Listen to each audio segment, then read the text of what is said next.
Praise the lord అండి. మీ అందరికీ బాగున్నారు కదా? మీ అందరూ చూడండి, మనం మన జీవితంలో ఎవరి వైపు చూడాలా? ఎవ్వరి వైపు చూసినా నీ పని అవ్వదు, నీకు ఏది జరగదు. యేసుక్రీస్తు వైపు చూస్తే మీ జీవితంలో అద్భుతం, ఆశీర్వాదం తప్పకుండా అనుగ్రహించబడుతుంది.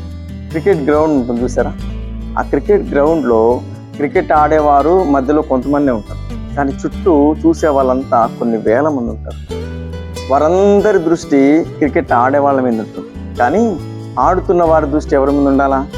ఆ చూస్తున్న వారి గుంపులో ఈ ఆడేవాళ్ళు వాళ్ళ ఫ్రెండ్స్ ఉండొచ్చు, బంధువులు ఉండొచ్చు, మరి క్లోజ్గా ఆత్మీయులు ఉండొచ్చు, ఇష్టమైన వారు ఉండొచ్చు. కానీ వీళ్ళు దేని మీద గురి నిలిపాలా?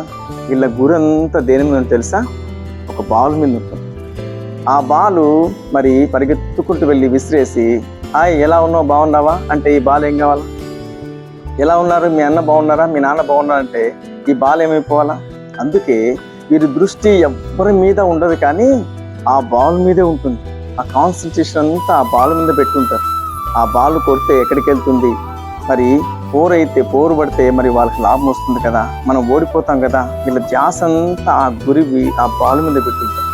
అలాగే ఆ యేసుక్రీస్తు మీద నీ గురి నిలిపితే నువ్వు స్వస్థత పొందుతావు, విడుదల పొందుతావు. బంధించబడిన దేనిలో నుంచైనా విడుదల పొందాలంటే నీ గురి ఎక్కడ ఉండాలా? యేసుక్రీస్తు మీద. వీళ్ళు ఆ బాల్ మీద గురి నిలిపితేనే విజయం, ఆ బాల్ మీద గురి నిలిపితేనే వీరికి సక్సెస్. అలాగే యేసుక్రీస్తు మీద నీ గురి నిలిపితే నువ్వు అద్భుతంగా ఘన విజయాన్ని నువ్వు సాధిస్తావు. రక్తస్రావం గల స్త్రీ గురి నిలిపింది, వస్త్రపు చెంగు ముట్టింది.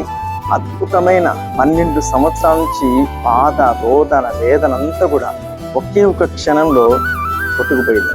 ఎందుకు? గురి నిలిపింది కాబట్టి. ఇప్పుడు యేసుక్రీస్తు మీద గురి నిలుపు, అద్భుతమైన ఘన విజయాన్ని ప్రభు నీ కుటుంబానికి ప్రభు ఇవ్వబోతున్నారు. ఆమేన్.